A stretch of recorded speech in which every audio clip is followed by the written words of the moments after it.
जहाँ गूगल आपको ये बताता है कि आपने क्या-क्या करना है और किस-किस के लिए करना है, वहाँ गूगल आपको ये भी बताता है कि आपने क्या नहीं करना।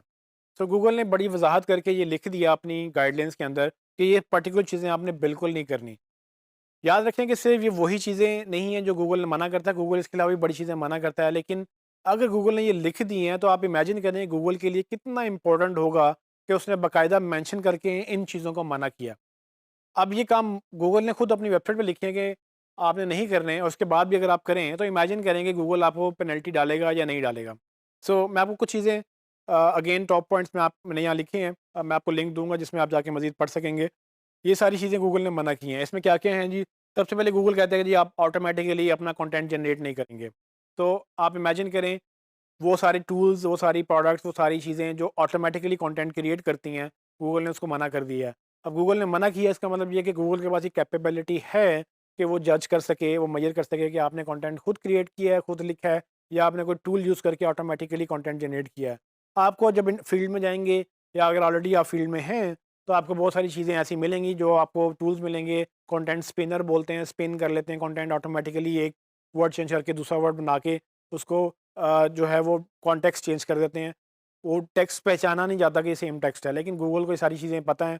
गूगल के पास हज़ारों की तादाद में पीएचडी इंजीनियर्स बैठे हुए हैं जो इन्हीं चीज़ों को रोज़ाना इस पे एल्गोरिदम बना रहे होते हैं, इन चीज़ों को रोक रहे होते हैं। तो आपने वो यूज़ नहीं करना। तो दूसरा पॉइंट गूगल ये कहता है कि आप किसी भी लिंक स्कीम्स में पार्टिसिपेट ना करें। लिंक स्कीम्स के ऊपर मैंने आपको वज़ाहत की थी कि किस तरह से लिंक बिल्डिंग के लिए लोग मैनिपुलेट करते हैं गूगल को, वो लिंक स्कीम्स में पार्टिसिपेट करते हैं जिसमें क्या होता है कि जी एक मेन वेबसाइट होती है, उसको लिंक करने के लिए कुछ एक टियर 1 पेजेज़ होते हैं, फिर टियर 2 पेजेज़ होते हैं, फिर टियर 3 करते-करते एक पिरामिड सा बन जाता है। वो लिंक स्कीम कहलाती हैं। लिंक स्कीम के अंदर बड़ी डिफरेंट वैराइटीज़ हैं और उसमें लिंक व्हील्स भी काउंट होते हैं कि एक लिंक से दूसरे लिंक, दूसरे पेज से तीसरे पेज पे करते-करते सब एक-दूसरे को लिंक भी दे रहे होते हैं और सब एक मेन वेबसाइट को भी लिंक दे रहे होते हैं। लिंक व्हील, लिंक पिरामिड और इसके अलावा जितने भी आई डोंट नो कितने ब्लैक हैट टेक्निक्स हैं, गूगल ने एक पॉइंट में क्लियर कर दिया है कि किसी भी किस्म की लिंक स्कीम में आपने पार्टिसिपेट नहीं करना। इसके बावजूद आप करें, आप लोगों को पैसे भी देते दें और अगर आपको लोग आगे मतलब ऑफ़र भी करें, तो आई डोंट नो कि आप ये कैसे कर सकते हैं जब गूगल खुद मना कर रहा है तो आप कैसे उसको प्रोवाइड करेंगे? तीसरी चीज़ ये है कि वो कहता है कि जी ऐसा कंटेंट ना हो जो बिल्कुल भी ओरिजिनल ना हो। तो कुछ लोग कंटेंट क्रिएट करते हैं जो बड़ा आर्टिफ़िशियल सा कंटेंट होता है। उसमें मतलब प्रोडक्ट आ गई, प्रोडक्ट की डिस्क्रिप्शन आ गई। अब वो डिस्क्रिप्शन हज़ारों वेबसाइट में पड़ी हुई है। तो आपने क्या कंटेंट क्रिएट किया? तो गूगल ये कहता है कि आप थिन कंटेंट ना क्रिएट करें, अपना ओरिजिनल कंटेंट क्रिएट करें ताकि वो लो यूज़र्स को वैल्यू मिले। जब यूज़र्स को वैल्यू मिलेगी तो वो ऑफ़ कोर्स गूगल आपको उसका बेनिफिट देगा।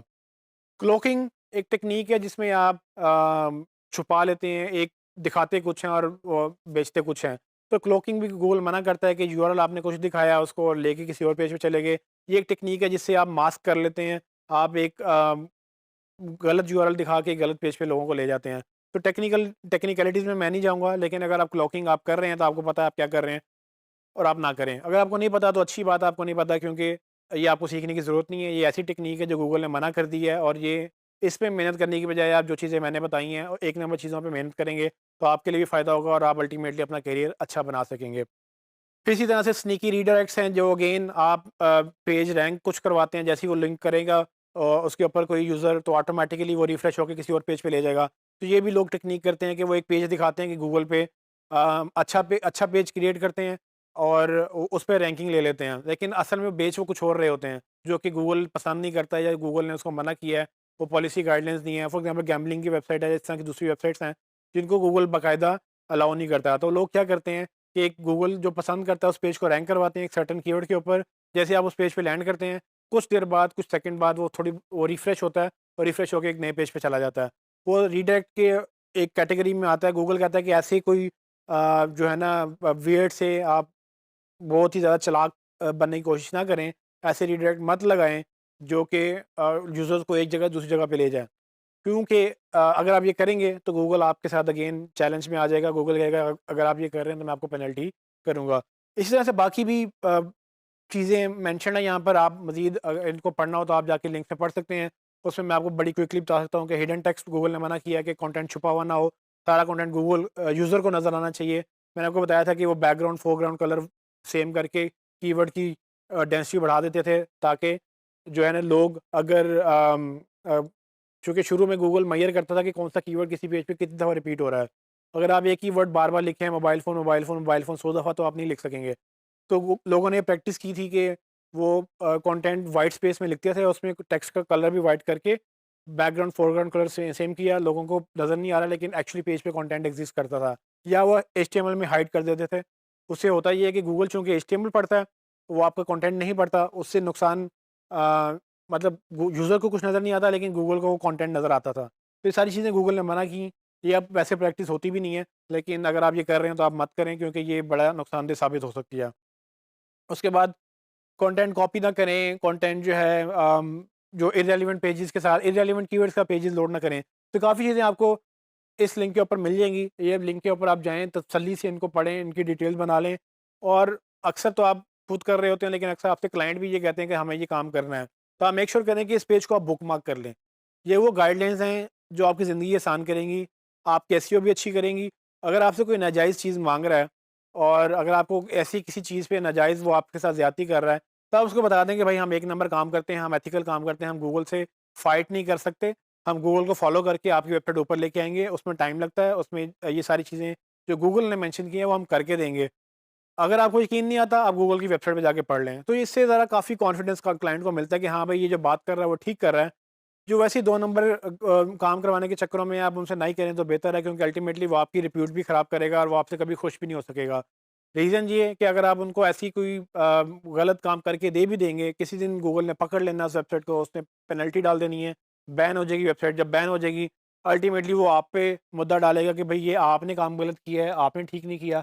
तो बजाय इसके कि ऐसे किसी चक्कर में पड़ने के जो आपको अल्टीमेटली अपने सर नीचे लेके जाए, आप उस काम में पड़े ही ना। आप सिर्फ एथिकल सर्विसेज दें, आप उसको ग्रो करें और जब आप एथिकल सर्विसेज देंगे, तो अल्टीमेटली आपको फ़र्क नज़र आएगा कि आप दुनिया में एथिकल सर्विसेज देना एक मुश्किल काम है और आप एक यूनिक अपनी मार्केट बना लेंगे और लोग भी आपको पसंद करेंगे क्योंकि आप ब्लफ़ नहीं करेंगे।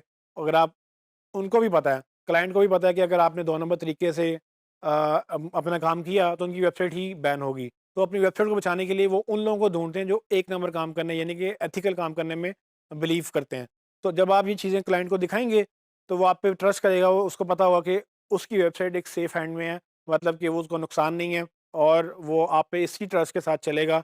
क्योंकि मार्केट में उसको बहुत सारे लोग गारंटियाँ भी दे रहे होंगे, उसको बहुत सारे लोग वादे भी कर रहे होंगे कि हम जी आपको 3 महीनों में ऊपर ले आएँगे, 6 महीनों में ऊपर ले आएँगे, हम गारंटी रिज़ल्ट देते हैं। कोई भी गारंटी नहीं है, ये सारी चीज़ें आपके सामने गूगल खुद चैलेंज कर रहा है। जब आप गारंटी देकर रिज़ल्ट आएँगे मतलब कि आप कुछ ना कुछ तो चेंज करेंगे, कुछ ऐसा काम करेंगे जिससे आपको पता है कि मैं तो ऊपर आ ही जाऊँगा। ये है कि फिर आपने गूगल को टीज़ किया, जिस दिन गूगल ने पकड़ लिया उस दिन आपकी वेबसाइट बैन हो जाएगी।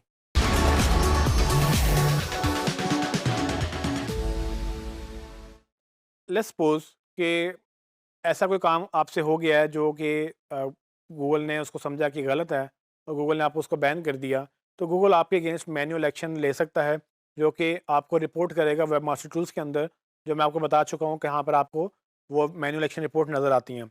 तो मैन्युअल एक्शन रिपोर्ट बेसिकली क्या करती हैं, वो आपको जब गूगल आपके खिलाफ एक्शन लेता है, तो वो आपको by email web master tools के अंदर आपको बता देगा कि भाई आपकी वेबसाइट के अगेंस्ट मैंने ये एक्शन लिया है और इस वजह से लिया है और इसका मतलब ये है कि अब आपकी वेबसाइट गूगल में नहीं आएगी। ये बड़ा डेंजरस पार्ट होता है। मैं ये नहीं कह रहा कि आप लोग गलत करेंगे, लेकिन हो सकता है कि आपका कोई क्लाइंट ऐसा आए जिसको पेनल्टी पड़ चुकी हो और वो उसको पता भी ना हो, उसने किसी और से काम कराया हो, उन्होंने 2 नंबर एसईओ की हो, गारंटियाँ दी हों और अल्टीमेटली पता ही चले कि जी क्लाइंट की वेबसाइट फ़ारिग हो गई है। और आपके आने से पहले जो है वो 2 नंबर काम हो चुका था, अब आपके पास क्लाइंट आया है, तो आपने जैसे ही काम शुरू किया तब तक गूगल ने पकड़ लिया, गूगल ने बैन कर दिया। वो कहेगा जी आपने कुछ गलत किया। सो आपको ये इंश्योर करना होता है कि आप पहले देखें कि क्या मैन्युअल एक्शन रिपोर्ट गूगल ने कोई मैन्युअल एक्शन लिया है इसके खिलाफ कि नहीं लिया। अगर गूगल ने लिया है तो वो आपको मैन्युअल एक्शन रिपोर्ट जो सेक्शन है वेब मास्टर टूल्स के अंदर, वो आपको वहाँ पर एक्सप्लेन कर देगा कि आपका क्या वो एक्शन लिया उसने और क्यों लिया। तो गूगल कुछ ख़ास रीज़न्स की वजह से ये मैनुअल एक्शन लेता है। अगर आपने वो जुर्म किया है जो गूगल ने यहाँ मेंशन किए हैं, इनमें से जितने भी जुर्म आप करेंगे गूगल आपको पकड़ लेगा। जब आपको पकड़ लेगा तो वो आपको पर्टिकुलर पेनल्टी में आपको कैटेगराइज़ करके आपको बैन कर देगा। अगर आपकी वेबसाइट बैन हो गई है तो आप ये समझ लें कि इसको रिकवर कराना इतना मुश्किल है, जितना मुश्किल 10 वेबसाइट की एसईओ करना। सो 10 वेबसाइट की एसईओ करना ज़्यादा आसान है। एक वेबसाइट जो हिट हो गई है, जो बैन हो गई है, उसको रिकवर करना ज़्यादा मुश्किल है। क्योंकि बैन होने का मतलब ये है कि आप शेडी काम कर रहे थे, शेडी काम से गूगल ने आपको पकड़ लिया। अल्टीमेटली ये बड़ी नेगेटिव चीज़ होती है। अव्वल तो मेरी रिकमेंडेशन ये है कि आप ऐसा कोई काम ना करें कि आपको यहाँ तक आना पड़े।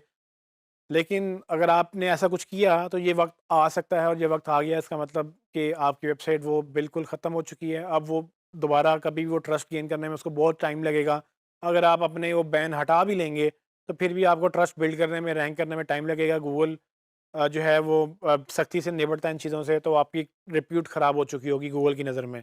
तो आम तौर पे इंडस्ट्री में जो एक्सपर्ट्स ये कहते हैं कि बजाय इसके कि आप उसको रिकवर करें, आप उसको छोड़ दें और आप नई वेबसाइट लॉन्च कर दें। क्योंकि नई वेबसाइट कैसी हो ज़्यादा बेहतर है, तो जैसे कि आप किसी बैंड वेबसाइट की रिकवरी में लग जाएँ। तो रिकवरी में कुछ महीने लग जाते हैं, कुछ साल भी लग सकते हैं, आई डोंट नो। ये गूगल क्या कहते हैं, गूगल के ऊपर डिपेंड करता है, और ये जुर्म के ऊपर डिपेंड करता है कि आपने किस तरह का जुर्म किया है। जो इस इधर मेंशन्ड है, मैं इसकी डिटेल में नहीं जाऊँगा, इसका मैं लिंक आपको प्रोवाइड कर दूँगा। आप इस लिंक पे जाकर ये सारी पेनल्टीज़ पढ़ सकते हैं, गूगल ने क्या-क्या पेनल्टी रखी हुई है, किस-किस के ऊपर रखी हुई है। और ये याद रखिएगा कि सिर्फ़ यही नहीं है, गूगल इसके अलावा भी बहुत सारी चीज़ें मना कर चुका है, बहुत सारी जगहों पे मना कर चुका है। रूल ऑफ़ थंब ये है बेसिकली कि आपको जो चीज़ गलत लगती है, आप मत करें। जो गूगल ने बाकायदा मना किया है, वो तो बिल्कुल मत करें, ठीक है? उसके लिए गाइडलाइंस अवेलेबल हैं, मैं आपको लिंक्स दे चुका हूँ। आप इसको फ़ॉलो करेंगे और आप मेक श्योर करेंगे कि ऐसा कोई काम ना करें कि आपके against manual action report generate हो। जिस दिन ये जनरेट होगी, वो बड़ा एक डेंजरस सिचुएशन होगी। नेक्स्ट टॉपिक में आपको ये बताऊँगा कि अगर आपके खिलाफ ये हो चुका है, तो आप रिकवर किस तरह से करेंगे, और अगर आपके पास कोई ऐसा क्लाइंट आ जाता है कि उसको आपने रिकवर करना है, तो वो कैसे करेंगे? आप इसको एज़ अ सर्विस भी बेच सकते हैं। लेकिन इन शॉर्ट, इन समरी, एक रिक्वेस्ट ये है कि ऐसा कोई काम ना करें कि आपको यहाँ तक आना पड़े।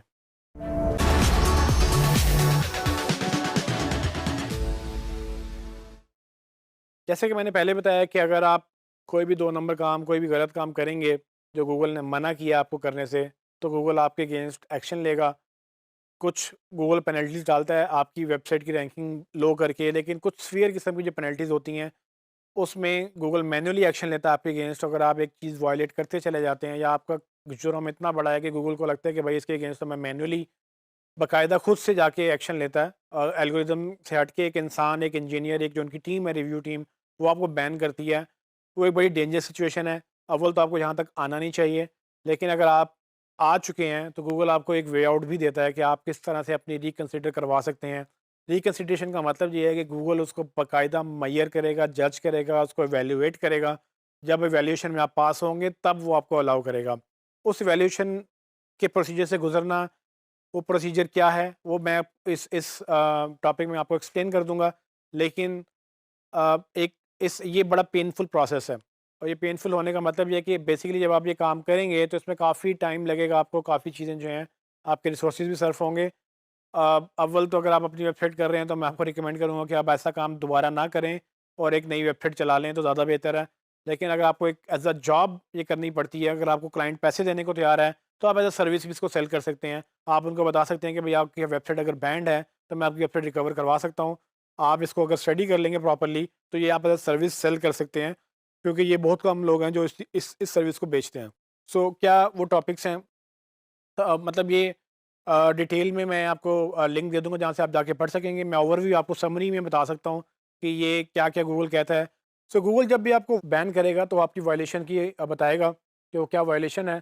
तो आपने रिकवरी के लिए बेसिकली क्या करना होता है कि आपने वो वायलेशन जो है, जहाँ-जहाँ, जिस-जिस पेजेज़ पे वायलेशन हुई है, वहाँ से आप वायलेशन ख़त्म करेंगे। और वायलेशन की सेवेरिटी क्या है, उसकी नेचर क्या है, वो अब आपको पता है। ये गूगल ने जो आपको एरर दिया है, वो आपको पता चल जाएगा कि किस तरह से आपकी वायलेशन हुई है। उसको आप रिमूव करेंगे सारे पेजेस से, पे पर से। उसके बाद मेक श्योर करेंगे कि वो पेजेस जो हैं, गूगल को क्रॉलेबल भी हैं, इंडेक्सेबल भी हैं, गूगल उनको एक्सेस कर सकता है। जब आप ये काम कर लेंगे, तो आप उसके बाद अपना जो है कंटेंट गूगल को रिव्यू के लिए सबमिट करेंगे। सबमिट करने की गूगल कहता है कि 3 मेन शर्तें हैं कि आप पहले उसको एक्सप्लेन करेंगे गूगल को कि आपकी क्या गलती हुई थी, इश्यू क्या आया था जिसकी वजह से आपकी वेबसाइट जो है वो वायलेट हुई है। उसके बाद वो कहेगा कि आपने उसको ठीक करने के लिए क्या-क्या स्टेप्स लिए हैं, और उसके अगेंस्ट आपने जो है वो उसके आउटकम्स क्या निकले हैं आपकी एफर्ट्स के। गूगल ये प्रॉपर रिपोर्ट का फॉर्मेट बताता है। इसमें आपको एक चीज़ समझनी होगी कि गूगल ने टोटली प्रोसेस एक अपने कंट्रोल में रखा है कि अगर वो चाहेगा तो आपको अलाउ करेगा।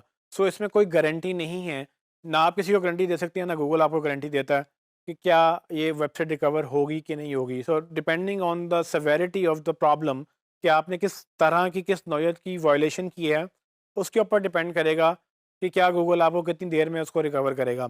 तो इसमें महीने भी लग सकते हैं, इसमें दिन भी लग सकते हैं, इसमें हो सकता है कि 1 हफ़्ते के अंदर ही आप रिकवर कर जाएँ, अपनी वो वेबसाइट मतलब वो रिज़्यूम करवा लें। लेकिन इसका जो डैमेज हो चुका होगा ट्रस्ट लेवल पे, वो जो डैमेज है, अगेन डिपेंड करता है कि किस तरह की वायलेशन है। लेकिन अगर आपने डेलिबरेटली, यानी कि जानबूझ के आपने कुछ ऐसे काम किए थे जो गूगल को मैनिपुलेट करने के लिए, तो आपका ट्रस्ट ज़रूर डिस्टर्ब हुआ होगा गूगल से, और इसका मतलब ये है कि गूगल आपको उसी तरह से जज भी कर रहा होगा। तो एक आम वेबसाइट जो कभी पेनल्टी नहीं हुई, उसकी एक ट्रस्ट लेवल डिफरेंट होता है, और एक ऐसी वेबसाइट जिस पे जुर्म साबित हो चुका है एक दफ़ा और आपने उसको रिकवर किया, उसका ट्रस्ट लेवल डिफरेंट होगा।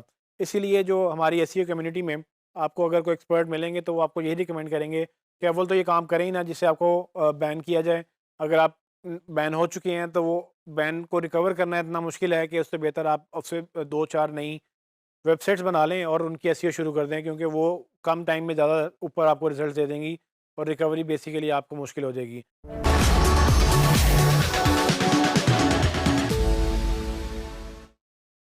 गूगल की तरह बिंग के सर्च इंजन के भी अपने रैंकिंग एल्गोरिदम्स हैं, और उन उन एल्गोरिदम्स का निसार कुछ फैक्टर्स पे होता है, जिसकी बेस पे बिंग गूगल की तरह ये डिसाइड करता है कि किस पेज को नंबर 1 पे रैंक करना है, किस पेज को नंबर 2 पे और किसको नहीं रैंक करना। ऑलमोस्ट दोनों सर्च इंजन एक ही तरह से काम करते हैं। मैं पहले भी बड़ी दफ़ा आपको एक्सप्लेन कर चुका हूँ कि आप जो भी करें यूज़र के लिए करें, क्योंकि बिंग भी अल्टीमेटली यूज़र पे रिलाई करता है कि यूज़र एक्सपीरियंस कैसा है और यूज़र के लिए आप क्या कर रहे हैं, और अगर आप यूज़र के लिए अच्छा काम करेंगे, बिंग भी उसका रिवार्ड करेगा।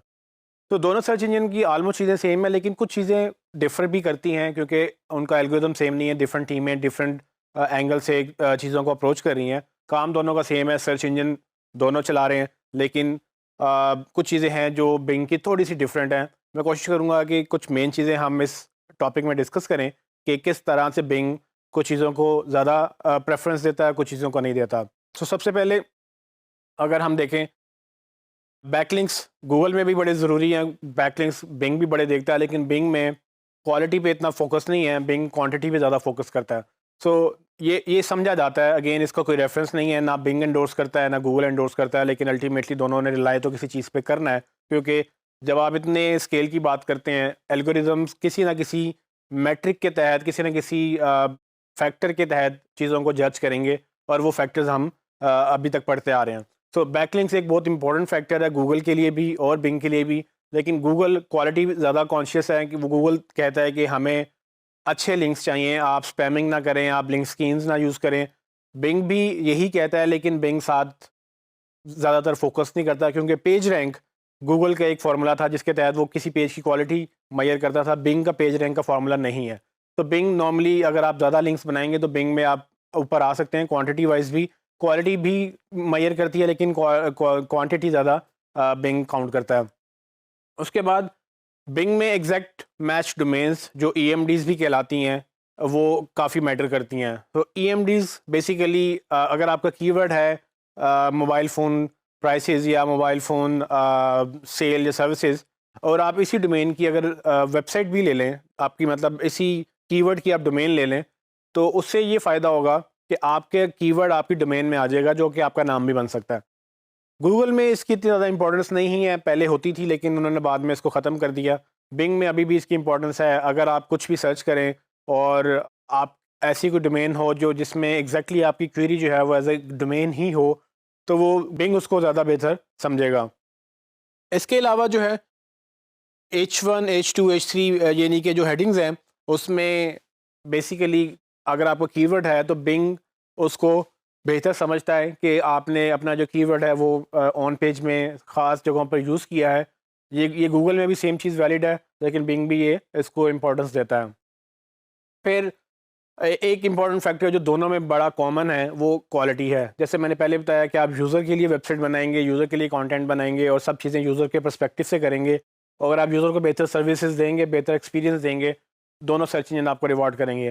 क्वालिटी भी जो है वो बिंग क्वालिटी फोकस्ड है कि आपने अगर क्वालिटी देनी है तो ही आप ऊपर आएंगे, अगर क्वालिटी आप नहीं देंगे तो बिंग भी आपको पेनल्टी डालेगा कि आप अच्छा काम नहीं कर रहे हैं और एक पैथेटिक या एक लो क्वालिटी वेबसाइट को वो रैंक करना नहीं चाहेंगे, क्योंकि बिंग की भी वही बात, जिस तरह से गूगल को अपनी सर्वाइवल के लिए अच्छा एक्सपीरियंस देना है, बिंग को भी अपना अच्छा एक्सपीरियंस देना है, और बिंग को तो बल्कि ज़्यादा अच्छा एक्सपीरियंस देना है, क्योंकि वो गूगल से सेकंड नंबर पे है और वो उसको टक्कर देने में हर वक्त लगा रहता है। तो बेसिकली बिंग को ज़्यादा एफर्ट करनी होती है, क्योंकि वो लोगों को बाय डिफ़ॉल्ट जो है गूगल की तरफ रुझान ज़्यादा होता है।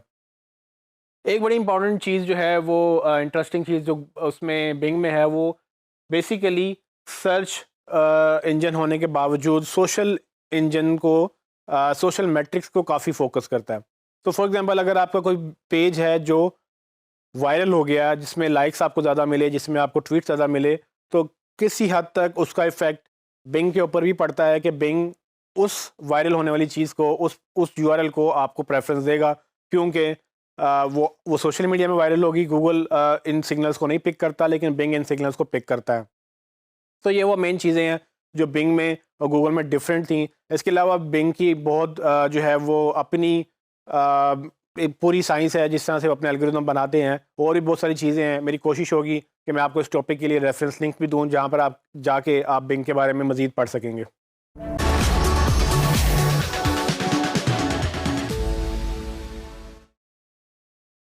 जिस तरह गूगल टेक्निकल फैक्टर्स को इंपॉर्टेंस देता है, बिंग भी टेक्निकल फैक्टर्स को देखता है। जिस तरह से हमारे पास गूगल की काफ़ी टूल्स अवेलेबल हैं, बिंग ने भी काफ़ी टूल्स निकाले हैं जो कि लोगों को, यानी कि वेब मास्टर्स को, यानी कि जिनकी वेबसाइट्स हैं और जो वेबसाइट चलाते हैं, उनको हेल्प करने के लिए टूल्स अवेलेबल हैं बिंग के भी, जिनका मैं रेफरेंस अभी आपको दूंगा। ये काफ़ी इंटरेस्टिंग टूल्स हैं।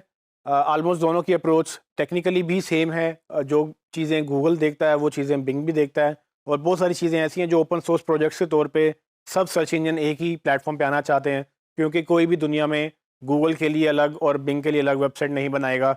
वो दोनों वो सब सर्च इंजन्स का यही कोशिश होगी कि जिस तरह से एक HTML एक स्टैंडर्ड है, जिस तरह से दुनिया में हर लैंग्वेज का एक स्टैंडर्ड बन जाता है, ये भी एक स्टैंडर्ड के मुताबिक अपनी पैरामीटर्स डिसाइड करें, अपने कंटेंट को अंडरस्टैंड करें, ताकि वेबसाइट बनाने वाले को ये मसला ना हो कि बिंग इस चीज़ को किसी और तरह से देखेगा और जो गूगल है वो इस चीज़ को किसी और तरह से देखेगा। तो वो जो ओपन सोर्स प्रोजेक्ट्स हैं वो भी ऑलमोस्ट दोनों उस पर रिलाई करते हैं, जिसमें AMP जो कि एक्सेलरेटेड मोबाइल पेजेस, जो गूगल में आपको मैंने बताया था कि काफ़ी ज़्यादा इंपॉर्टेंस है उसकी, अब मोबाइल SEO स्पेशली उसमें गूगल भी, बिंग भी उस पर रिलाई करता है। तो कुछ फैक्टर्स मैं आपको बता देता हूँ कि कुछ चीज़ें जो हैं, फॉर एग्जांपल सबसे पहले तो इसका एक SEO एनालाइज़र के नाम से एक टूल है। जब आप बिंग वेब मास्टर टूल में अपनी वेबसाइट रजिस्टर करते हैं, तो आपको ये टूल अवेलेबल हो जाता है जो आपकी वेबसाइट को एनालाइज़ करता है SEO पर्सपेक्टिव से। अब ये चीज़ गूगल ने प्रोवाइड नहीं की, लेकिन बिंग ये प्रोवाइड करता है। ये एक तरह से आपका एक SEO टूल है, आपको कोई पेड टूल बाय नहीं करना पड़ता। इस टूल के तहत बिंग आपको खुद बताता है कि आपके कौन सा टाइटल मिसिंग है, कौन सी डिस्क्रिप्शन मीटिंग है मिसिंग है, या उसमें और क्या-क्या गलतियाँ हैं। तो ये काफ़ी इंटरेस्टिंग टूल है। जैसे ही आप अपने बिंग वेब मास्टर टूल्स में रजिस्टर करेंगे, आप बिंग पे रिलाई करें ना करें, लेकिन इस टूल को यूज़ करने के लिए कम से कम अपनी वेबसाइट ज़रूर आप इंडेक्स कर लेंगे, ताकि आपको वो चीज़ें बिंग के पर्सपेक्टिव से समझ आने लग जाएँ कि बिंग जो गलतियाँ निकाल रहा है, अगर आप वो भी ठीक कर लें, तो अल्टीमेटली गूगल के लिए भी आप वही चीज़ें ठीक कर लेंगे।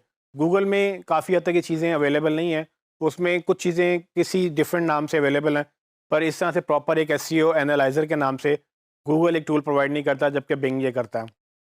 इसके बाद एक SEO एनालाइज़र के अलावा गूगल बिंग जो है वो एक SEO रिपोर्ट के नाम से आपको एक डिफरेंट रिपोर्ट्स जनरेट करके देता है।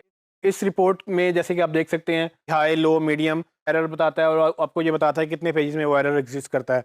तो बेसिकली ये एक और तरीका है बिंग का आपको हेल्प करने के लिए, किन इश्यूज़ को वो नोट कर रहा है, किन इश्यूज़ को आप फिक्स कर सकते हैं। वो बाकायदा रिपोर्ट जनरेट करके देगा। आप ये रिपोर्ट्स अपने लिए, अपने क्लाइंट्स के लिए डाउनलोड कर सकते हैं, इसको वन बाय वन फिक्स कर सकते हैं। अगेन, अगर आप ये फिक्स बिंग के कहने पे करेंगे, तो आप ये गूगल के लिए भी फिक्स कर रहे होंगे, क्योंकि गूगल भी ऑलमोस्ट यही चीज़ें देख रहा है, जो कि अगर बिंग को गलत नज़र आ रही हैं तो गूगल को भी गलत नज़र आ रही होंगी। तो ये भी एक बड़ा इंटरेस्टिंग टूल है। इसके अलावा मोबाइल पे दोनों का फोकस है। जैसे मैंने आपको गूगल के बारे में बताया कि mobile website, mobile responsiveness, mobile के ऊपर स्पीड गूगल का बड़ा मेन फोकस है, लेकिन बिंग भी उसी तरह से आपको मोबाइल, वो जो है मोबाइल फ्रेंडलीनेस का एक टूल देता है, जो कि आपकी स्क्रीन पे इस वक्त नज़र आ रहा है। अगर आप इस लिंक पे जाएं और टेस्ट करें, तो बिंग भी आपको ये बताएगा कि आपकी वेबसाइट में क्या मिसिंग है, क्या चीज़ें बेहतर हो सकती हैं। ये काम अगेन आपने खुद नहीं करना, ये आप अपने डेवलपर से काम करवाएंगे, लेकिन ये काम उसको बताना आपने है। तो आपने अपने डेवलपर को और डिज़ाइनर को मैनेज करना है, क्योंकि इनकी परफॉर्मेंस आपकी जॉब के ऊपर अफेक्ट करेगी। तो आपने ये टूल यूज़ करके उनको बता देना है कि गूगल में भी इश्यूज़ फिक्स हो गए हैं, बिंग में भी इश्यूज़ फिक्स हो गए हैं। अगर आप दोनों के इश्यूज़ आप फिक्स कर लेंगे तो अल्टीमेटली आपकी वेबसाइट बड़ी एसईओ फ्रेंडली और मोबाइल फ्रेंडली हो जाएगी, जो कि दोनों सर्च इंजन में ऊपर आ सकती है। उसके अलावा मैंने आपको रिच स्निपेट्स का स्ट्रक्चर डेटा टूल गूगल में बताया था, जो गूगल जब डेटा को स्टडी करता है उसमें एडेड इन्फॉर्मेशन जिसमें पर्सन या बिजनेस या रेसिपी, जैसे मैंने आपको एग्जांपल्स दी थी, गूगल मैयर करता है। बिंग भी सेम चीज़ें मैयर करता है, क्योंकि दोनों basically schema dot O R G, जो कि एक यूनिवर्सल स्टैंडर्ड है स्कीमा टैग्स का या रिच स्निपेट टैग्स का, वो दोनों उसी पे रिलाई करते हैं।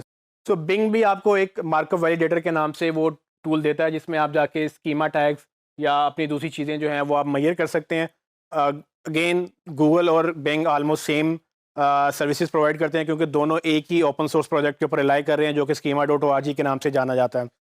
फिर फाइनली एएमपी जो है, एक्सेलरेटेड मोबाइल पेजेस, जो कि गूगल के ऊपर हमने आपको बड़ा फोकस मैंने करवाया था कि आपने वो करना है। अगर आप वो कर लेंगे तो ऑटोमेटिकली बिंग पे भी वही चीज़ें आप ऑप्टिमाइज़ कर लेंगे, क्योंकि बिंग भी अल्टीमेटली वही चीज़ें ट्रैक करता है जो कि गूगल ट्रैक करता है। क्योंकि दोनों बेसिकली एएमपी, जो कि एक ओपन सोर्स प्रोजेक्ट है, जिसमें सारे पार्टी हैं उसके बोर्ड में या जो भी उसकी टीम है, वो सब मिलकर ही एक टीम बनाकर एक स्टैंडर्ड डेवलप कर रहे हैं। वो जो भी सिफारिशात लेकर आते हैं, जो भी वो अपनी पॉलिसीज़ बनाते हैं, वो सारे सर्च इंजन उसको फॉलो करेंगे। गूगल की तरह बिंग भी जो है अल्टीमेटली एएमपी पे रिलाई करता है, जो कि ऑलमोस्ट एक दोनों में सिमिलैरिटी है।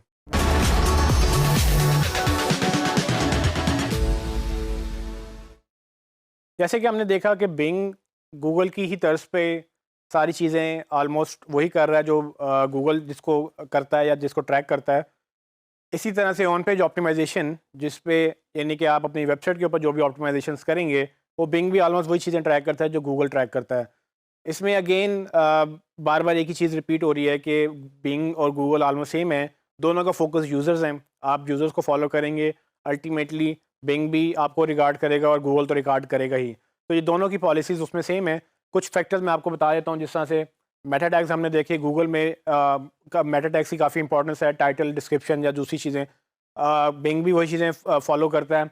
उसमें हेडिंग्स, बिंग में भी हेडिंग्स चलती हैं, जिस तरह गूगल में हेडिंग्स चलती हैं। फिर कंटेंट, जैसे मैंने पहले भी जिक्र किया कि बिंग भी कहता है कि आप अच्छा कंटेंट लिखें और लोगों के लिए कंटेंट लिखें, कंटेंट की क्वांटिटी ज़्यादा हो, क्वालिटी अच्छी हो, ताकि वो उसको रैंक करे, उसको प्रॉपरली आपको राइट ऑडियंस के सामने दिखाए। फिर लेआउट, स्ट्रक्चर और यूजेबिलिटी वगैरह भी वही चीज़ें ऑलमोस्ट। अगर आप गूगल के लिए एक वेबसाइट बना रहे हैं तो यकीनन आप एक दूसरी वेबसाइट बिंग के लिए तो नहीं बनाएंगे। आप उसी स्ट्रक्चर को फॉलो करते हुए बिंग भी आपको क्रॉल करेगा और गूगल भी आपको क्रॉल करेगा। तो आपका स्ट्रक्चर अगर अच्छा स्ट्रक्चर होगा तो वो दोनों के लिए बेनिफिशियल है। लेआउट में भी अगेन आपने किस तरह से अपना कंटेंट लेआउट किया है, वो फोकस करें यूज़र के ऊपर कि पहले इंपॉर्टेंट चीज़ें ऊपर लेकर आएँ, इमेजेस यूज़ करें और उसके एक अच्छे कलर और अच्छी जो है रिस्पॉन्सिवनेस के साथ अगर आप पूरी वेबसाइट बनाएंगे तो वो गूगल और बिंग दोनों में रैंक करेगी। ऑलमोस्ट इनमें कोई ऐसी चीज़ नहीं है जो कि बहुत यूनिक या बहुत डिफरेंट है, जो कि मैं आपको बताऊं कि भाई ये देखें, ये तो गूगल में नहीं है और बिंग में है, या बिंग में है और गूगल में नहीं है। तो ये चीज़ें इतनी ज़्यादा डिफरेंट नहीं है। इसीलिए लोग जब एसईओ करते हैं तो वो ऑलमोस्ट एक ही चीज़ को फॉलो करते हैं, वो चाहे बिंग को फॉलो करें चाहे गूगल को फॉलो करें। अल्टीमेटली एसईओ वेबसाइट्स के लिए वही रहती है, क्योंकि सर्च इंजन एक ही तरह से बाकी चीज़ों को देख रहे हैं और ऑलमोस्ट उनमें कुछ माइनर डिफरेंसेस के अलावा काफ़ी चीज़ें सेम है। ऑल्दो टेक्नोलॉजी बहुत डिफरेंट है। गूगल का अपने प्रोप्राइटरी टेक्नोलॉजी है जिसमें वो बहुत ज़्यादा डेटा यूज़ करता है। फॉर एग्जांपल मैप्स, जो हैं, जो गूगल के मैप्स हैं वो बिंग के पास उस तरह के मैप्स नहीं हैं, और जो एंड्रॉयड का प्लेटफॉर्म है बिंग के पास उस तरह का प्लेटफॉर्म नहीं है। इस तरह से और बहुत सारी चीज़ें हैं जो गूगल के पास एडवांटेज है और बिंग के पास नहीं है। तो इसीलिए उसके एल्गोरिदम डिफरेंट है, टेक्नोलॉजी डिफरेंट है, वो रिलाई ज़्यादा चीज़ों पे फोकस करता है, वो ज़्यादा तरह से आपको ट्रैक करता है। बिंग उस तरह से आपको ट्रैक नहीं कर पाता। बिंग एक सर्च इंजन, बाकायदा सर्च इंजन नहीं था, गूगल तो स्टार्ट ही सर्च इंजन से हुआ था। बिंग की अप्रोच थी पहले वो, क्योंकि माइक्रोसॉफ्ट की प्रोडक्ट है, माइक्रोसॉफ्ट ने बिंग बाद में बड़ी देर बाद लॉन्च किया। माइक्रोसॉफ्ट का कोर बिजनेस उसकी क्लाउड सर्विसेज या उसकी ऑपरेटिंग सिस्टम जो कि विंडोज़ के नाम से जाना जाता है, उस पर फोकस करता है। बिंग उसकी एक साइड प्रोडक्ट है, जबकि गूगल की जो प्रोडक्ट है सर्च, वो बेसिकली मेन प्रोडक्ट है और वो गूगल बाकी चीज़ों में बाद में आया, जिसमें अब माइक्रोसॉफ्ट पायनियर था, लेकिन वो गूगल भी उसको कैचअप कर रहा है। सो ऑलमोस्ट ये दोनों कंपनियां हर तरह से हर चीज़ों में एंट्री ले रही हैं, लेकिन सर्च इंजन की बात करें जो कि हमारे टॉपिक से रिलेटेड है, उसमें ऑलमोस्ट एक ही तरह से वो दोनों काम करते हैं।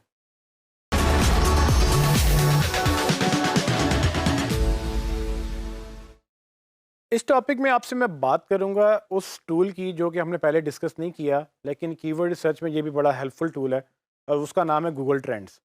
गूगल ट्रेंड्स एक ऐसी चीज़ है जो गूगल ने बहुत अरसे पहले लॉन्च की, और इससे गूगल ये तो नहीं बताता कि क्या कीवर्ड सर्च हो रहे हैं, बल्कि वो ट्रेंड बताता है कि किस वक्त क्या कीवर्ड सर्च होता है।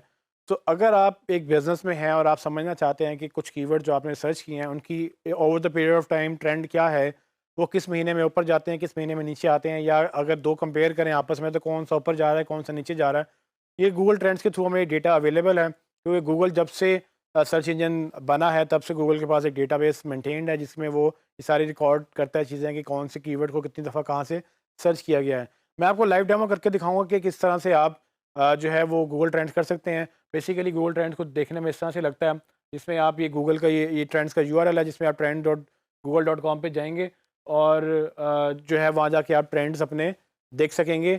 इसमें कोशिश हम ये करेंगे कि हम उन्हीं एग्जांपल्स को आगे लेके चलें जो हमने पहले की हैं, बाकी आप इसको एक्सप्लोर करेंगे तो आपको ज़्यादा समझ आ जाएगी।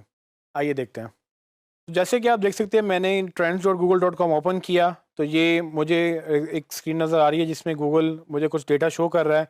अब ये by default Google United states को डेटा ओपन करता है, मुझे यहाँ से पाकिस्तान में जाना है, या जिस कंट्री में आप एसईओ कर रहे हैं या जिस कंट्री का आपने ट्रेंड्स देखने हैं आप उसके कंट्री में जाएंगे ताकि आपको उस कंट्री के ट्रेंड्स मिलें। अभी फ़िलहाल मैंने पाकिस्तान सेलेक्ट किया है, और मेरा जो मोबाइल स्टोर था उसका मैं मोबाइल फ़ोन्स को सर्च करूँगा एज अ कीवर्ड, ताकि मैं देख सकूँ कि मेरे मोबाइल फ़ोन के बारे में लोग क्या-क्या सर्च कर रहे हैं। अब जैसे आप नीचे देखेंगे कि गूगल मुझे सजेशन दे रहा है कि mobile phone as a search term भी मैं रख सकता हूँ, mobile phone as a topic भी मैं रख सकता हूँ। उसके बाद port mobile phone repair Nottingham, ये भी एक टॉपिक है।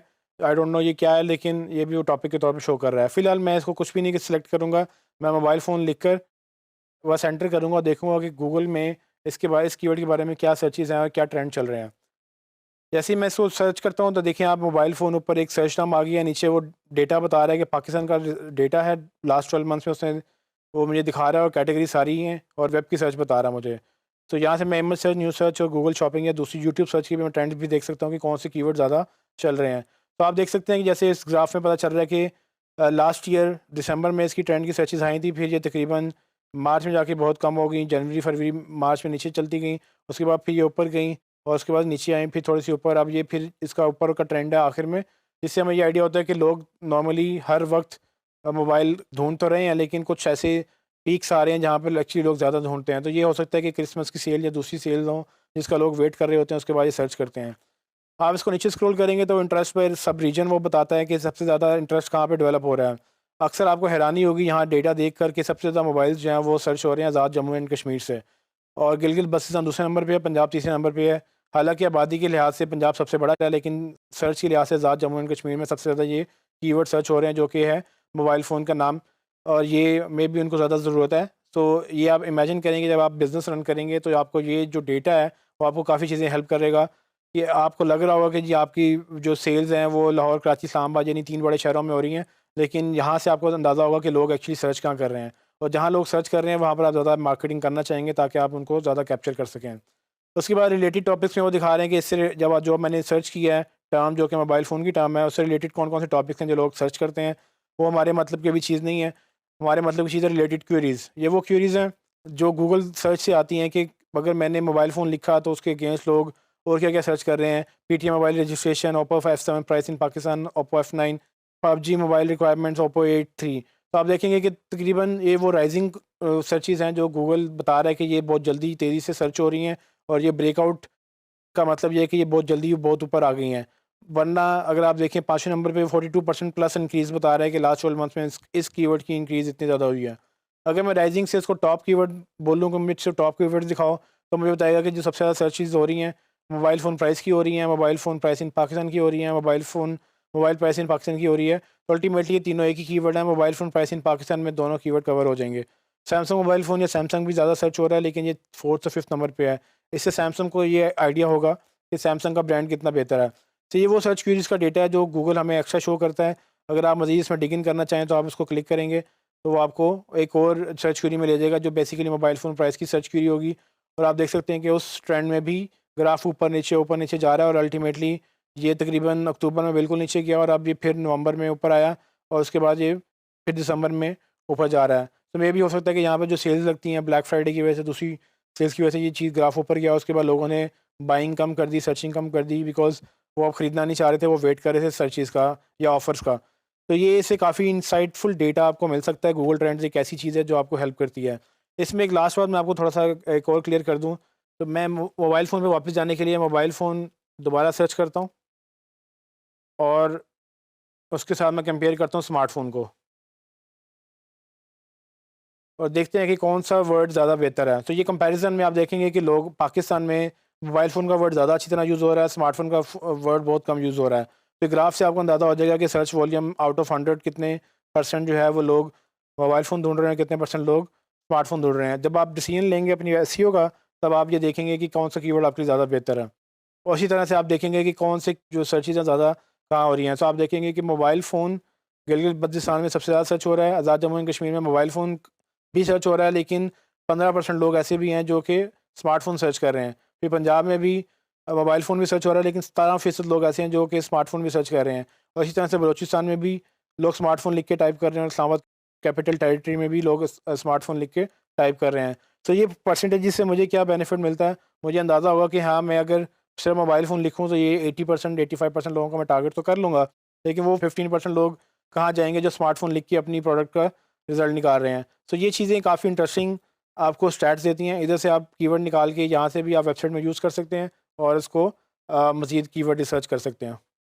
तो ट्रेंड्स, जैसे कि आपने देखा कि गूगल ट्रेंड्स एक बड़ा हेल्पफुल टूल हो सकता है। आपको ये कीवर्ड रिसर्च तो नहीं बताता, लेकिन आपको कीवर्ड्स का ट्रेंड्स बता देता है, और आप इससे एक कीवर्ड से दूसरा कीवर्ड, दूसरे से 10 कीवर्ड, आप ऐसे कीवर्ड निकाल कर उनकी बेस बना सकते हैं। वो कीवर्ड्स भी आप देख सकते हैं कि जो एकदम से ऊपर आ रहे हैं, जो राइजिंग है, और वो भी देख सकते हैं जो टॉप पे जा रहे हैं। तो ये सब डेटा आप वापस अपनी एसईओ में डालेंगे, अपनी वेबसाइट में डालेंगे, अपने कंटेंट में डालेंगे, अंडरस्टैंड करेंगे कि क्या आपको मोबाइल फ़ोन का वर्ड ज़्यादा यूज़ करना है या स्मार्टफ़ोन का वर्ड ज़्यादा ज़्यादा यूज़ करना है। आपने ग्राफ तो देख ही लिया कि मोबाइल फ़ोन की सर्चेज़ बहुत ज़्यादा थी, ऑलमोस्ट 70-80% आउट ऑफ 100 थी, जबकि स्मार्टफ़ोन की 20 से 30% के बीच में थी।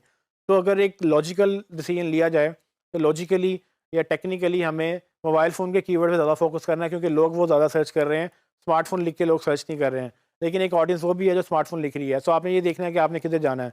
जहाँ पर ज़्यादा लोग सर्चेज़ कर रहे हैं, वहाँ कॉम्पिटिशन भी ज़्यादा होगा, इसीलिए ये अच्छी स्ट्रैटेजी होती है कि आप वो भी उस पे भी काम करें जो लोग जो लो हैंगिंग फ्रूट्स हैं, मतलब ये कि जहाँ पर एक्चुअली आपको लगता है कि सर्चेज़ कम हैं और उसमें कंपटीशन कम है, उसमें आप जल्दी रैंक कर सकेंगे, और फिर बाद में ग्रेजुअली आप जनरल कीवर्ड्स के ऊपर जाएँ। तो ये गूगल ट्रेंड्स का टूल आपको उन सब चीज़ों में मदद करेगा जो आपको अदरवाइज़ एक आम टूल से नहीं मिल सकती।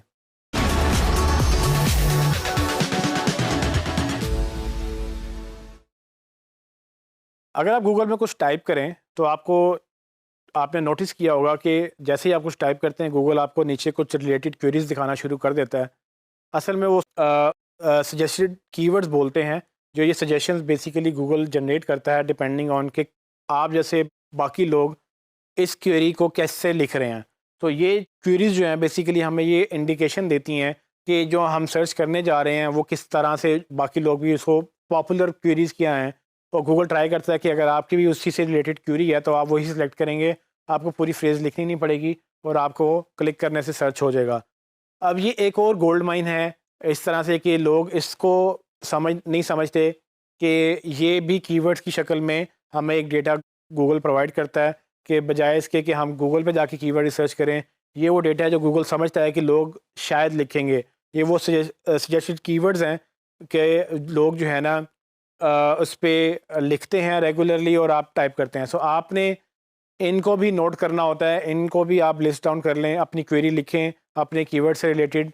डिपेंड करता है कि आपका बिज़नेस क्या करता है। आप देखें कि आपका यूज़र क्या सर्च करेगा, वो सर्च करने खुद बैठ जाएँ और देखें कि गूगल उनको क्या सजेशन देता है, कि भाई आप वो जो सजेशंस हैं उनको यूज़र को कैसी नज़र आ रही हैं और आपको कैसे नज़र आ रही हैं। अगर उन सजेशंस के अगेंस्ट भी आप कंटेंट क्रिएट करें और उन कीवर्ड्स को अपनी वेबसाइट पे डालें, तो अगर कोई बंदा वो सजेशन एक्सेप्ट करके उसमें कोई सर्च करता है, तो क्या होगा कि वो कीवर्ड आपने ऑलरेडी ऑप्टिमाइज़ किया होगा और वो आपकी वेबसाइट ही रिज़ल्ट आएगा। मैं आपको एक छोटा-सा लाइव डेमो दिखाता हूँ कि किस तरह से ये फ़ीचर काम करता है। बाकी आपने अपने बिज़नेस या अपने क्लाइंट के बिज़नेस के मुताबिक इसको देखना है कि किस तरह से ये आपके एसईओ के प्रोजेक्ट में रेलिवेंट है और किस तरह से आपने अपनी प्रोडक्ट या सर्विस के अगेंस्ट इन कीवर्ड्स को निकालना है। आइए देखते हैं। जब आप google.com पे जाएँ तो आप सर्च इंजन आपको नज़र आएगा और सर्च इंजन में आप कुछ भी लिखना शुरू करें।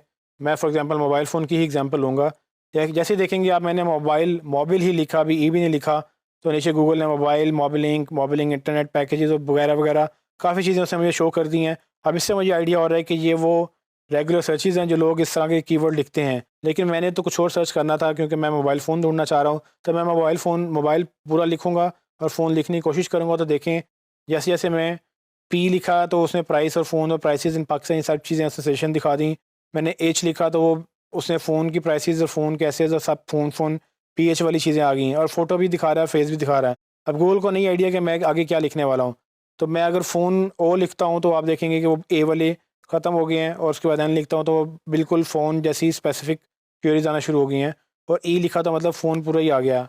अब आगे मैं प्राइस लिखता हूँ तो आप देखेंगे कि सिर्फ प्राइस से रिलेटेड बाकी सारी चीज़ें, prices in China, prices in Canada, India, Karachi, UK और सैमसंग प्राइस और सब चीज़ें ये चलती चली जा रही हैं। आपने यहाँ पर अपने कीवर्ड को टाइप करना है जैसे लोग सर्च करेंगे और आपने यहाँ देखना है कि आपसे रिलेटेड सर्चेज़ में वो क्या-क्या आ रहा है, जो गूगल को लगता है कि वो बेहतर सर्च रिज़ल्ट है। इसका रिकॉर्ड बना लें, इसको अपने कीवर्ड स्ट्रैटेजी में ऐड कर लें और ये जब आप ऐड कर लेंगे तो आप ये भी एक कीवर्ड टाइप है जिससे आपको क्वालिफाइड डेटा मिलता है, क्योंकि गूगल खुद आपको सजेस्ट कि आपके कीवर्ड जो आप लिखना चाह रहे हैं इस क्वेरी को लोग कैसे सर्च करेंगे।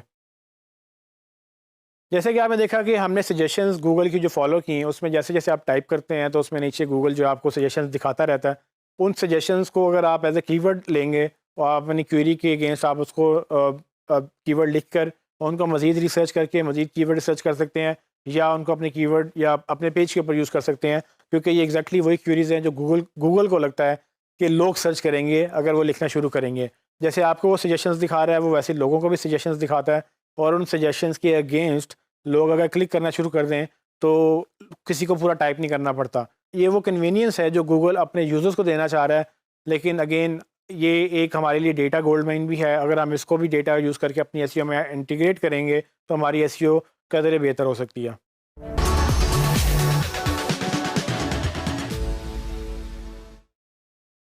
हम पहले भी बात कर चुके हैं कि हमने अपने कंपैटिटर्स के ऊपर नज़र रखनी है कि वो किस तरह से अपनी वेबसाइट को ऑप्टिमाइज़ कर रहे हैं, कौन से कीवर्ड यूज़ कर रहे हैं, कौन से नई टेक्नोलॉजी लेके आ रहे हैं, कौन से इनोवेटिव आइडियाज़ लेके आ रहे हैं जो हम अपनी वेबसाइट पे डाल सकते हैं।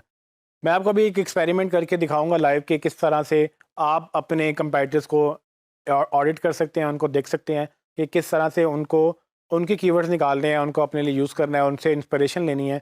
ऐसा नहीं है कि आप अपने कंपैटिटर्स को कॉपी पेस्ट करेंगे और जब वही करते चले जाएंगे जो वो लोग कर रहे हैं। जब आप वो ये काम करेंगे तो आप कभी भी उनको बीट नहीं कर सकेंगे।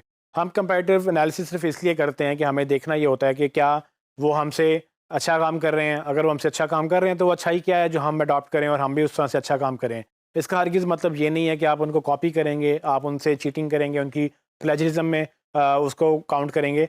गूगल आपको पेनल्टी करेगा इस बारे में, क्योंकि अल्टीमेटली अगर आप उनको कॉपी करेंगे तो आप अपना इनोवेटिव आइडिया कभी भी लेके नहीं आ सकेंगे। सो चैलेंज ये है कि ऑलमोस्ट सेम चीज़ों की एसईओ सेम है, सब लोग वही एसईओ सीखते हैं, वही एसईओ करेंगे और हर हर वेबसाइट की एसईओ सेम है। फ़र्क आता है कि कौन कितना इनोवेटिवली उसको करता है, कौन कितने ज़्यादा डेप्थ में जाता है, कौन कितना जो है गूगल को अंडरस्टैंड करके उसको वो रिज़ल्ट देता है जो गूगल को चाहिए और लोगों को भी वो रिज़ल्ट देता है जो लोगों को चाहिए। तो इसमें इस चीज़ में डिफरेंस करना है। कीवर्ड कंपटीशन का कीवर्ड देखने का सिर्फ मकसद ये है कि वो किन कीवर्ड्स के ऊपर वो पैसे बना रहे हैं, किन कीवर्ड्स के अगेंस्ट उनकी रिसर्च है कि भाई इन कीवर्ड्स पे वो रैंक करेंगे और उस पे उनको पैसे बना लेंगे। ऑफ कोर्स हमें भी उस कीवर्ड पे रैंक करना है, जिस कीवर्ड पे वो रैंक कर रहे हैं हमें भी बिज़नेस चलाना है, हमारे क्लाइंट हमसे यही एक्सपेक्ट करता है कि हम उनको बिज़नेस अर्न करके दें। तो इसीलिए हम कीवर्ड को हम ढूँढेंगे दूसरी वेबसाइट्स के ऊपर और ये समझने की कोशिश करेंगे कैसे ये एनालाइज़ किया जा सकता है कि आपका कंपैरेटर कौन सा कीवर्ड उस पेज पे यूज़ कर रहा है और कैसे फिर आप उसको ऑडिट करके उस डेटा को अपने डेटा में डाल सकते हैं। आइए देखते हैं। मैं अगर गूगल पे जाऊँ और अपने मोबाइल फ़ोन यानी कि जो मेरी प्रोडक्ट है, जो मैं बेच रहा हूँ, मोबाइल फ़ोन प्राइस क्लिक करूँ और देखूँ कि कौन मेरे इस कीवर्ड पे रैंक कर रहा है, तो आप देखेंगे कि मुझे एक ऐड नज़र आ रहा है जो कि मेड इन चाइना .com से आ रहा है। लेकिन एक वट मोबाइल की वेबसाइट रैंक कर रही है, फिर दूसरी वट मोबाइल की वेबसाइट रैंक कर रही है, फिर वट प्राइस एक वेबसाइट है जो रैंक कर रही है, फिर हमारी वेब और इस तरह से करते-करते काफ़ी वेबसाइट्स हैं जो टॉप 10 में रैंक कर रही हैं। अब मैं फॉर एग्ज़ाम्पल मेरी कोई और वेबसाइट है और मैं देखना चाहता हूँ कि वट मोबाइल जो मेरा कंपैरेटर है वो कैसे इस कीवर्ड पे नंबर 1 रैंक कर रहा है, फिर कैसे 2 पेजेस उसने एक ही कीवर्ड पे 2 पेजेस रैंक करवाए मैं अपने। तो मैं क्या करूँगा कि मैं उसकी उस वेबसाइट पे जाऊँगा पहले वाले पे, इसको नए पेज में ओपन कर लेते हैं और कोशिश समझने की कोशिश करते हैं कि वो किस तरह से उस कीवर्ड को यूज़ कर रहा है और कैसे वो गूगल उसको ऊपर लेके आ रहा है। जैसे ही वेबसाइट लोड होगी आप देखेंगे कि उसमें काफ़ी सारी चीज़ें उन्होंने इमेजेस लगाए हुए हैं अपनी प्रोडक्ट्स के, और राइट साइड पे वो फ़िल्टर चल रहे हैं, वो सब कुछ चला रहे हैं। इसमें कहीं पर भी मुझे कीवर्ड जो है वो ज़्यादा कंटेंट नज़र नहीं आ रहा, लेकिन उसके बावजूद ये नंबर 1 पे रैंक कर रहे हैं। अगर आप गौर करेंगे तो ये mobile phone prices in Pakistan, ये इन्होंने एक टेक्स्ट यहाँ लिखा हुआ है। और इसके अलावा मैं अगर इसका मेटा टैग्स देखूँ, जिसके लिए मेरे पास एसईओ क्विक की एक्सटेंशन मौजूद है, मैं उसके एसईओ क्विक की एक्सटेंशन इंस्टॉल जो मैंने ऑलरेडी की थी, मैं उस पे क्लिक करके पेज इन्फो पे जाऊँगा और मैं समझने की कोशिश करूँगा कि किस तरह से ये लोग मोबाइल फ़ोन प्राइसेस जो कि मैंने कीवर्ड सर्च किया था, उसको यूटिलाइज़ करके अपनी वेबसाइट को रैंक करवा रहे हैं। तो आप देखेंगे कि टाइटल में मोबाइल फ़ोन प्राइसेस आ रहा है, उसके बाद उसने टाइटल में बल्कि 2 दफ़ा मोबाइल फ़ोन प्राइसेस लिखा हुआ है, साथ पाकिस्तान भी लिखा हुआ है।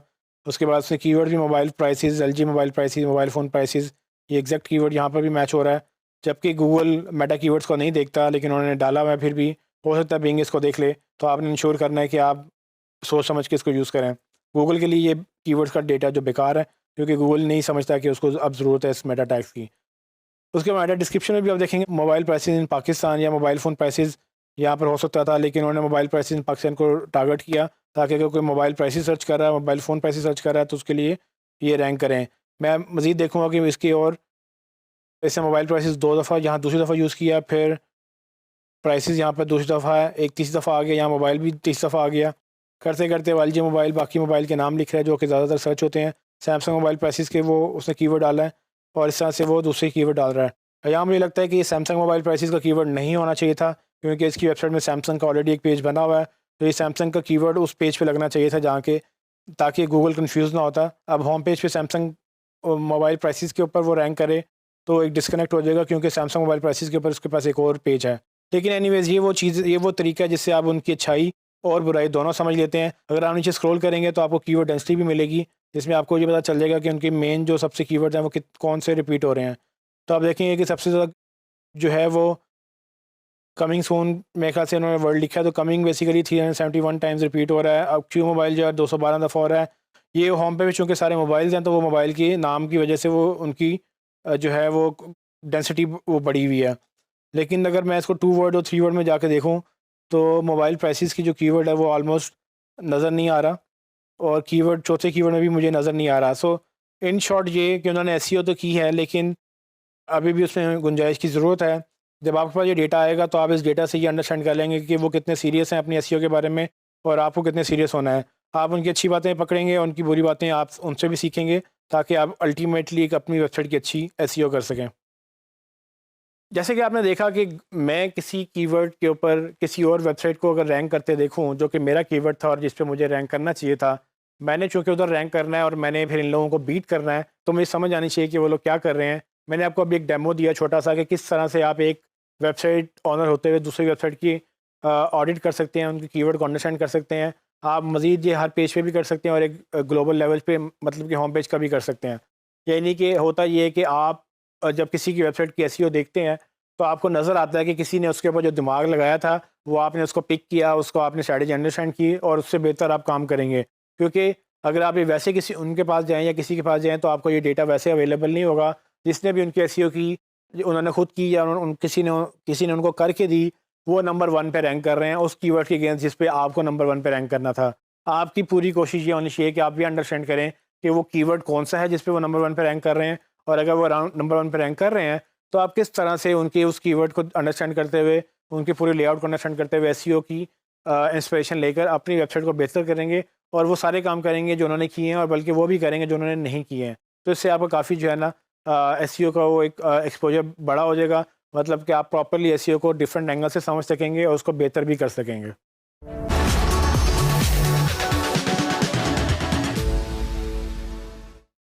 गूगल सर्च तो आप सबने की होगी। आपको एक गूगल का सर्च बॉक्स नज़र आता है जब आप google.com पे जाते हैं, और वहाँ जाके आप जब सर्च करते हैं तो आपको रिज़ल्ट नज़र आते हैं। लेकिन मेरा नहीं ख्याल बहुत सारे लोगों को ये पता है कि गूगल के सेटिंग में जाकर आप एडवांस सर्च भी यूज़ कर सकते हैं, जिसमें कुछ आपको इस तरह की फ़ील्ड नज़र आएँगी, और इन फ़ील्ड्स के अंदर आप काफ़ी हद तक अपनी जो क्वेरी है वो रिफ़ाइन करके एग्जैक्ट पिन पॉइंट वो रिज़ल्ट गूगल से ड्राइव कर सकते हैं जो आम लोग नहीं कर पाते हैं। इसको हम पावर यूज़र भी कहते हैं। वो पावर यूज़र या वो पावर सर्चर जो बेसिकली सर्च इंजन को यूज़ करते हुए अपनी इंफॉर्मेशन एक्सट्रैक्ट करने के लिए उस तरह के एडवांस लेवल पे जाके ऐसी कमांड लगाते हैं कि वो गूगल ऑटोमेटिकली उनको वही रिज़ल्ट दिखाता है जो उनको देखना होता है। मैं आपको छोटा सा डेमो दूँगा कि किस तरह से आप इसको एक्सेस कर सकते हैं और किस तरह से आप जाकर अपनी राइट जो चीज़ें हैं वो इंफॉर्मेशन जो है गूगल से आप ड्राइव कर सकते हैं। आइए देखते हैं। आप google.com पे जाकर कुछ भी सर्च करेंगे तो आप देखेंगे गूगल आपको नीचे रिज़ल्ट दे रहा है। लेकिन इसमें इंटरेस्टिंग बात ये है कि नीचे 2 आपको बटन मिलते हैं जिसमें गूगल सर्च और आई एम फीलिंग लकी। यानी कि अगर आप गूगल सर्च करेंगे तो आपको रेगुलर सर्च दिखाएगा, आई एम फीलिंग लकी तो आपको कोई ना कोई रिज़ल्ट ऐसे रैंडमली दिखाएगा। तो अब फ़िलहाल मैं इसको गूगल सर्च पे लेके जाऊँगा, तो मुझे एक रिज़ल्ट मिल जाएगा। मोबाइल फ़ोन मैंने सर्च किया और उसमें आप देखेंगे कि मुझे गूगल मुख्तलिफ़ चीज़ें दिखा रहा है जिसमें मैप्स आ गया, राइट साइड पे मुझे एक नॉलेज ग्राफ दिखा रहा है, नीचे वो लोकेशंस दिखा रहा है, फिर मुझे न्यूज़ दिखा रहा है, उसके बाद बाकी चीज़ें भी मुझे ऑप्शंस दे रहा है। इसमें इंटरेस्टिंग बात ये है कि मैं अब फॉर एग्ज़ाम्पल मुझे अब ये नहीं समझ आ रही, मैं चाहता हूँ कि मैं कोई एडवांस लेवल पे जाऊँ, कोई अपनी टारगेट इन्फॉर्मेशन निकालूँ, तो मैं क्या करूँगा कि मैं सेटिंग्स में जाकर सेटिंग्स के बटन में जाकर मैं एडवांस सर्च के ऊपर क्लिक करूँगा, तो मेरे पास ये कुछ इस तरह से फॉर्म ओपन हो जाएगा। अब आप जैसे देखेंगे कि बिल्कुल जो है इसके अंदर जो फ़ील्ड्स हैं वो बता रही हैं कि मैंने जो सर्च किया था वो ऑल दीज़ वर्ड्स, यानी कि गूगल मोबाइल और फ़ोन दोनों को सर्च कर रहा था। ऐसे पेजेस जिसमें मोबाइल भी आ रहा है, ऐसे पेजेस जिसमें फ़ोन भी आ रहा है, वो दोनों पेजेस गूगल के रिज़ल्ट में थे और जिनमें दोनों आ रहे हैं तो वो ज़्यादा रेलिवेंट पेजेस थे। लेकिन अगर मैं चाहता हूँ कि मुझे दोनों एक साथ चाहिए और लाज़मी चाहिए, मोबाइल और फ़ोन अलग-अलग ना हो, तो मैं असल में इसको इधर लिखूँगा जिसमें जो दूसरा बॉक्स है वो ये कहता है कि दिस एग्ज़ैक्ट वर्ड और फ्रेज़, मतलब कि मेरी एग्ज़ैक्ट वर्ड या फ्रेज़ ऐसे ही आएगी तो ही वो मुझे रिज़ल्ट दिखाएगा। जिस पेज पे मोबाइल फ़ोन ऐसे ही लिखा होगा, फ़ोन और मोबाइल लिखा हो, तो वो वाला रिज़ल्ट नज़र नहीं आएगा। मोबाइल फ़ोन जैसे ऐसे ही मुझे लिखा हुआ नज़र आना चाहिए। उसके बाद मैं ये भी कर सकता हूँ कि अगर मुझे कुछ कीवर्ड नहीं चाहिए, मुझे ऐसा रिज़ल्ट नहीं चाहिए जिसमें कुछ हो, फॉर एग्ज़ाम्पल मोबाइल फ़ोन के साथ अगर मैं ऐप्स का मैं सर्च करूँ तो हो सकता है कि ऐप्स के रिज़ल्ट आएँ। तो मैं चाहता हूँ कि ऐप्स जिसमें भी लिखा हुआ हो, मोबाइल फ़ोन ऐप्स मुझे नहीं चाहिए, मुझे मोबाइल फ़ोन चाहिए। तो वो गूगल को ये नहीं पता कि मैं मोबाइल फ़ोन सर्च कर रहा हूँ, तो हो सकता है कि मैं मोबाइल फ़ोन की ऐप भी सर्च कर रहा हूँ। तो मैं वो ऐप को as a negative keyword minus कर दूँगा। आप राइट साइड में ऑप्शन देख सकते हैं कि ये किस तरह से वो गूगल इसको प्ले करेगा, तो वो सारी चीज़ें मुझे रिज़ल्ट दिखाएगा, लेकिन जहाँ पर ऐप्स होगा या ऐप होगा, वो उसको माइनस कर देगा। तो ये एक कुछ तरीके हैं जिस तरह से आप अपनी रिसर्च जो है रिफ़ाइन कर सकते हैं। मैं आपको अभी इसको सर्च करके दिखाता हूँ, इतना जो मैंने अभी किया है। एंटर जैसे ही आप नीचे एडवांस सर्च पे आके करेंगे, तो आप देखेंगे कि ऊपर उसने मोबाइल फ़ोन को कोट्स में कर दिया, जिसका मतलब ये है कि mobile phone as it is मुझे लिखा हुआ नज़र आएगा, जबकि ऐप को उसने माइनस कर दिया। मतलब ये कि जब वो मैं मोबाइल फ़ोन सर्च करूँगा, उस रिज़ल्ट में मुझे ऐप का कोई रिज़ल्ट नहीं दिखाएगा, क्योंकि मुझे मोबाइल फ़ोन ऐप नहीं चाहिए, मुझे मोबाइल फ़ोन चाहिए था, जो कि मैंने एग्ज़ैक्ट माँग लिया उससे। तो ये ऐप माइनस करने से मुझे फ़ायदा ये हुआ कि मेरे रिज़ल्ट में कहीं न कहीं अगर ऐप रिज़ल्ट आ रहे थे, जो कि मुझे नहीं चाहिए थे, तो वो अब गूगल उसको ऐप माइनस कर देगा, क्योंकि मोबाइल फ़ोन ऐप्स की मुझे बात ही नहीं करनी है। मैं दोबारा वापस जाता हूँ एडवांस सर्च के ऊपर और इसको मज़ीद देखता हूँ कि अगर मुझे कुछ और चाहिए तो मैं लैंग्वेज वाइज़ को लिमिट कर सकता हूँ। वैसे मैंने चूँकि इंग्लिश में सर्च किया तो मुझे लैंग्वेज लिमिट करने की ज़रूरत नहीं है। रीजन वाइज़ मैं सर लिमिट कर सकता हूँ कि मुझे एक पर्टिकुलर कंट्री से पर्टिकुलर रीजन से ही रिज़ल्ट चाहिए, ना कि मैं पूरी ग्लोबली सर्च करूँ। वैसे तो हम google.com.pk के ऊपर ही हैं या पाकिस्तान से ही सर्च कर रहे हैं, लेकिन रीजन में मुझे सर्च करने से क्या होगा कि मैं एडवांस करूँगा उसको तो मुझे वो रीजनल रिज़ल्ट्स ही दिखाएगा, वो ग्लोबल रिज़ल्ट्स नहीं दिखाएगा। उसके बाद मैं वापस जाता हूँ एडवांस सर्च पे, मैं एक और ट्राई करता हूँ कि मैं पाकिस्तान से तो दिखा रहा है लेकिन लास्ट अपडेट वो कब हुआ हो। तो ये वो लास्ट अपडेट का रीज़न है कि अगर आपको इसी मंथ में कोई लॉन्च हुई चीज़ चाहिए, आपको पूरी पिछली हिस्ट्री नहीं चाहिए, तो आप क्या करेंगे कि आप उसको लिमिट लगा देंगे कि पास्ट मंथ का मुझे रिज़ल्ट दिखाओ या पास्ट ईयर का रिज़ल्ट दिखाओ। मैं अगर पास्ट मंथ का रिज़ल्ट देखूँ और सर्च करूँ तो गूगल उसको फ़िल्टर लगा देगा। यहाँ पर आप देखेंगे, यहाँ पर पास्ट मंथ का रिज़ल्ट आ रहा है मुझे। 1 मंथ के अंदर जितने भी रिज़ल्ट्स आ रहे हैं, मुझे सारे रिज़ल्ट दिखाएगा, जिसमें मोबाइल फ़ोन आ रहा होगा और उसमें ऐप नहीं होगा। तो आप देखेंगे कि गूगल में ये एडवांस फ़ीचर्स आप यूज़ करके काफ़ी हद तक इसको रिफ़ाइन कर सकते हैं।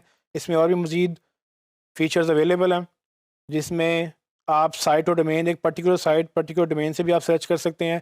फॉर एग्ज़ाम्पल मैं ये कहता हूँ कि मुझे सैमसंग या हुआवे डॉट कॉम से मुझे रिज़ल्ट दिखाओ, तो मैं जब सैमसंग या वो लिखूँगा, तो गूगल क्या करेगा, उसी डोमेन के अंदर उसको लिमिट कर देगा। अच्छा, यहाँ पूरी डोमेन भी आप लिख सकते हैं, या मैं ये भी कह सकता हूँ कि मुझे सिर्फ डॉट कॉम के रिजल्ट चाहिए, मुझे डॉट edu डॉट गव या दूसरे लिंक्स नहीं चाहिए। सो ऐसी वेबसाइट जो सिर्फ डॉट कॉम पे हैं या जो सिर्फ डॉट pk के ऊपर हैं। क्योंकि मैं पाकिस्तान में सर्च कर रहा हूँ और मुझे देखना है कि मैं पाकिस्तान में मेरा कितना कंपटीशन है, तो मैं मोबाइल फ़ोन की वेबसाइट ढूंढ रहा हूँ जिसमें मोबाइल फ़ोन एग्जैक्ट वर्ड आ रहा है, उसमें ऐप नहीं आ रहा क्योंकि मुझे ऐप नहीं चाहिए, लेकिन मुझे वो रिज़ल्ट पाकिस्तान से चाहिए जो डॉट पी पे काम कर रहे हैं और मुझे रीजन भी पाकिस्तान चाहिए।